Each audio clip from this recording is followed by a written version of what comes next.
Yo, what's going on, everybody? It's your boy Rand. We're back today with a special one as we have breaking news, ladies and gentlemen. Breaking news. Netflix is going to be producing Terrence Crawford and Canelo, or Canelo and Terrence Crawford, whoever you want to call A side. Today we got a special Canelo. guest to talk about this whole fight with us and the new signing of Netflix being a part of it. We got my guy Divine Valley, Breakout's newest lightweight champion. What's going on, Divine? Oh, good man.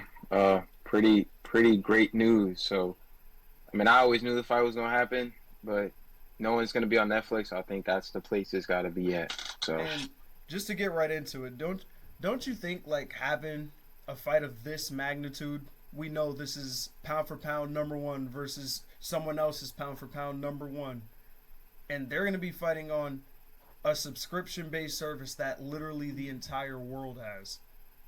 How do you I feel think like they have that's like gonna be? I think they have like 300 million subscribers. 300 million. Yep, I think And 160 million was watching the Jake Paul and Mike Tyson one. that's what I heard. As a consumer and a fan, it's great. I don't gotta pay more money to see the fight. Yeah, It's gonna be on Netflix, and Netflix, I will say, their production with the Jake Paul event was really good. Aside from the stream crashing and all that other stuff, it was really good production. So yes, a fight of this magnitude needs as much eyes as it possibly can get to be on this for this event. So for sure, happy about it. Really no bad. There's really no cons really. no, seriously. Like, I would say you have Canelo, the face of boxing. He's been the face of boxing probably since Floyd's retirement. And Yep. then you got Terrence Crawford, who's for the last 2 years, he's probably been climbing at that mantle like strongly by just taking on the best fighters in the world. The best. He is one of the best fighters in the world right now. So yeah, you got him and Canelo. Like how bigger can you get? And do you think that this fight is gonna reach the heights that Jake Paul and Mike Tyson did, especially because Mike Tyson was in his 50s? Yeah, because boxing hasn't had a like real boxing, not like with Jake Paul's version of boxing. Real boxing like this, authentic boxing, has not had a fight like this in years, in such a long time. And again, you're putting it on a platform that everybody has already. So there's really no one's really gonna miss the fight. For sure. So And we know well, for those who may not know, let's actually take it back a little bit. You're a massive Canelo fan. yes, yes. So you're obviously going to be taking Canelo's side in this fight. Can you give us, in your boxing expertise, why you have Canelo in this fight? I have Canelo because he's more accustomed to the weight, and he's not just some stumpy, come forward, just throw whatever he want fighter. He's a calculated counter puncher or boxer puncher. And I think although Crawford has more of a technical advantage, Canelo still is technical and he's more accustomed to the weight. I don't think Crawford could really hurt him. And if you can't really hurt Canelo, what are you really going to do to keep him off? So I think Canelo, despite his previous fight, and how he's been looking these past few years, I could see him getting a nice 10-2, 9-3 decision. But I think it will be a very entertaining, competitive fight. I don't think Crawford's going to do what Jermell did, where he was there to survive. I think Crawford's actually a game fighter. He's going to show up and show that he is one of the best fighters in the world. But I just think Canelo is going to win. I think he gets it done. So you're saying you see this fight being 10-2 on the scorecards, no less. Maybe 9-3? 10-2, 9-3, 9-3 at most. You don't see Working. a world where Crawford could compete on a boxing level with Canelo? No, yeah, I do. I definitely do. I think he definitely can for sure. I think he will compete. I just a lot of those rounds will be close, but I just feel like Canelo will edge them out for sure. Do you think it's It's going to Canelo. be easy to beat Canelo on a scorecard in 2025? Not in Vegas. Not in Vegas. I think Bivol managed to pull it off, but like Yeah. Crawford would have to do what Bivol essentially did. and was really just make Canelo look like he couldn't do anything. And I don't think Crawford could do that. Not at 38 years old. Not at 38. Yeah, that's a factor that I don't think a lot of people are putting into factor or effect. Everyone knows Canelo as the longevity guy, the guy with over 60 fights, da da da da da. But Crawford's older than Canelo. Yeah, I think people look at Canelo and he's old in boxing, but not that old in age. So, you're gonna see signs of him slowing down. Crawford hasn't fought in a year. So, and at 154, Madrimov, a green fighter, ended his knockout streak. Ended his knockout streak. So I don't really see how you take a year off from that fight, you come back, you fight Madrimov, and you go the distance. I thought he won a little comfortably. And then you take another year off. And I know he took another year off to try to acclimate at that 168 weight, but I don't think 1 year is enough time to fully be comfortable at that weight. I don't think compared to Canelo being there since 2020. It's been 5 years he's been at that weight, fighting at that weight. Yeah. So, and we'll see. Do you see a world where this fight could look anything like the Canelo William Skull fight? No, not Crawford. Crawford's not that type of fighter to just kind of move away. I think Crawford's plan is just to maintain that mid-range and try to counter off Canelo at the mid-range, because if he runs the risk of doing what William Skull did, you're not winning on the cards. You're not going to win on the cards for sure. So no, and plus that's not Crawford. He doesn't fight like that anyway. So, I think we are in for one of the best fights we had in a long time. Probably fight of the year at this magnitude. I don't see a knockout happening from either of these guys. I don't want either of them to get knocked out. I like both of them. I mean, I like Canelo more, but Crawford is one of the best fighters in the world. So I think he could pull through. I think he could, make this a really good fight for sure. I think he well deserved it. So I'm excited. Since we're talking about the big announcement with this fight, with the whole Netflix thing, I'm not sure if you've seen, but they also announced that Dana White is going to be partnered with this whole thing, and Dana White he's playing like a big role in promoting the event. What are your thoughts on that? Well, I mean, it could add to more eyes on it. I don't think it will. I think the fight just itself brings a lot. I think Dana just knows how to really promote towards an American audience. So this is Dana's chance to promote boxing for the first time and actually promote two big fighters. These are two big fighters that you're in charge of putting everything together and trying to get as much people as you can to come watch these two squabble. So I'm actually interested to see what he could do. The fight's already big enough, but let's see how much more he can add. Absolutely. And speaking of how much more can you add, you have the mega fight, you have Netflix, you have Dana White. How the fuck do you build an undercard for this fight? Well, Turkey had a video out today where that. He said he wasn't looking for other big fights to put, but he's looking for pure talent.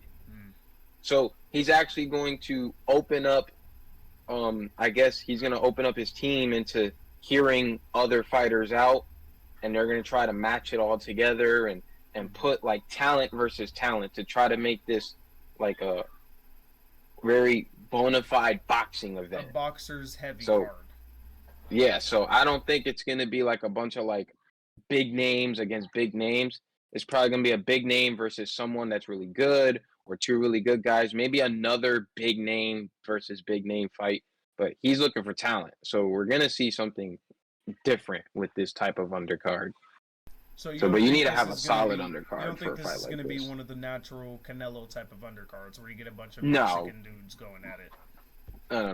No.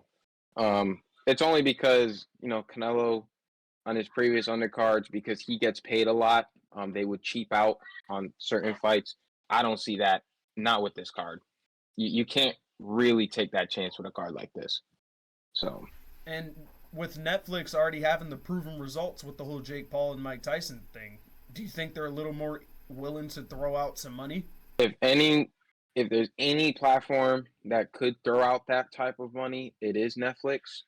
You know, you can endeavor in stuff like this when your wallet is fat enough. So I do think they're gonna try to throw out as much money as they can because they care for the numbers and the viewership than just people paying. If you provide good content, people will say subscribe, and that's what they want to keep people paying every month anyway. So I think if they have to put out more money to get certain fights in that'll bring more eyes, I think they'll do that for sure. They probably already did it. Who knows how? I mean, I know how much like these guys are getting paid. Oh, yeah. So like it's money that you wouldn't see from yeah, any boxer other than Floyd Mayweather. Like probably. they're So touching big numbers now. I'm just saying, if Tyson Fury was getting $100 million to fight Usyk, imagine what Canelo getting. And Imagine what he's getting. Mind you, he got pulled out of a mega fight signed to Netflix with Jake Paul and Canelo. Yeah, he passed up that Jake Paul fight with Netflix, Yep. and now he's doing this. So I can only imagine whatever Netflix was gonna pay you for that Jake Paul fight, they had to have matched it or gave more for this. They probably doubled that shit. They probably doubled it. Joked. Hey, and that's just game is game, man. Yeah, game is game. Now, a few more questions for me. I want you to tell me, with the whole, like I said, I'm gonna keep bringing up this Jake Paul Mike Tyson card because that's the last results we have from a Netflix card. Do you think the production is gonna be able to match the volume of people coming in and out? I think that's a question which the answer will have to wait after this Amanda Serrano event in July. I think we will know if they fixed all the issues and all that other stuff after this event, because Netflix is putting this card together expecting to hit close to the amount of views the Jake Paul Mike Tyson one did. So that's like the trial run to see if it'll work out. Do you think the Serrano card will hit those numbers though? In my personal opinion, 160 million live concurrent people, you need like beyond a megastar, beyond a superstar. And Mike Tyson is a global icon. Yes, they put on 2 fantastic fights, but will you have the stream of 160 million people coming in? Nah, I don't think so. That's maybe they're probably going to get like maybe 60 million. Yeah. 50, 60 million. Maybe even 80. Just maybe 80, maybe but just maybe half. Really maybe half hard 160 for that stream to touch the same numbers it did when Jake Paul and Tyson was fighting. I don't think the stream's going to be as bad for that Serrano card. Regardless, it is still a test run because having 60, 70, 80 million people log in at the same time to watch the same thing is, it is a lot. So if they could get that handled, they already know they're going by September. We need to make sure this stream runs perfectly because it is the biggest fight in boxing. So absolutely. You want to just make sure everything runs straight. What number range would you say that this fight is probably going to reach? Probably, I would say maybe between 175 to 200 million. I think that if they do the global tour that they're planning, if they do it right and they really promote it globally, they could probably hit almost everybody on Netflix. If done right. And you think this is 1,000% gonna be what it takes to pass that Mike Tyson Jake Paul fight? Yeah. You think Canelo and Crawford are well known around the world for this? Maybe not Crawford, but Canelo is definitely known a little bit more globally then for sure. So I think it's possible. I think it is definitely possible. Depending, you got Dana White that's gonna have that UFC audience want to tune in as well. Then you have just all the people in Saudi and They got the Shaq UK. and Tom Brady on a round table. They're getting they're Yeah. trying, they're doing what they got to do to make sure this fight is promoted. Yeah. Get everybody involved. They're all gonna want to just tune in anyway. So I then, think they could do it. yeah, I agree with you. Now that leads to this, and it's kind of a question where you have to really think. If both guys lose, so saying either or happens on the night, if Canelo loses or Crawford loses, where do they go next? If Canelo loses, chances are there's going to be a rematch. If Crawford loses, I think he's going to just retire after that. Either that or he talked about going back down to 154. I don't think it's realistic because, again, you're 38 years old. So cutting that weight after trying to accustom to 168 for a whole year, I don't think you're going to be able to cut that weight unless you're on something. But I think if Crawford loses, he'll probably go retire and just call it a career, take his bag, and be on his way. No, he can just say, I dared to be great. I tried it. It didn't work. Canelo, if he loses, he'll run it back because he still has a 4-fight deal with the Saudis. So he'll probably get the rematch and then one more fight after. And he'll probably, I know he said he'll retire at 37, but he'll probably finish after this 4-fight deal. So that's how I see it going for either fighter. And last but not least, I know you said you see Canelo getting it done. I know you said you don't see a knockout happening. But if you had to put all of your chips on a prediction, let's hear it. Canelo by decision. Canelo by decision for sure. With that 10 to 2 or 9 to 3 scorecard. 9-3. 9-3. I'll play it safe in 9-3. Maybe 8-4. Maybe, but well, no. I can't wait to come back to this day. A few months from now, after the spectacle, maybe you'll be right. Maybe you'll be wrong. But no, I'm gonna be right. Canelo's gonna win. Hey, we won't know until we know. So I can see the future, bro. He can see the future, everyone. So, he has the I've spectacle. Seen it. I'm not gonna spoil it, but how many outcomes? I've seen about 1,000 already. 1,000 outcomes. How many does Crawford win? Like 20. 20 20 outcomes. Damn. It's not looking good for Crawford then, I guess. Nah, it's not. It's not looking good for him, bro. Well, he's so fucked. Divine, make sure you tell these people where they can find you on social media. You can find me on Twitter at iThroughGames, or you can subscribe to my YouTube channel, Devon Valley. I upload all my gaming stuff and my spars on YouTube. And on Twitter, I talk a lot of shit. So check them out, you guys. Yeah, that's where y'all can find me. Yes, sir. Make sure you guys check them out. This has been another edition or episode of Rand's Room. It was great to have you, Divine. We out of here. Likewise. I'm honored.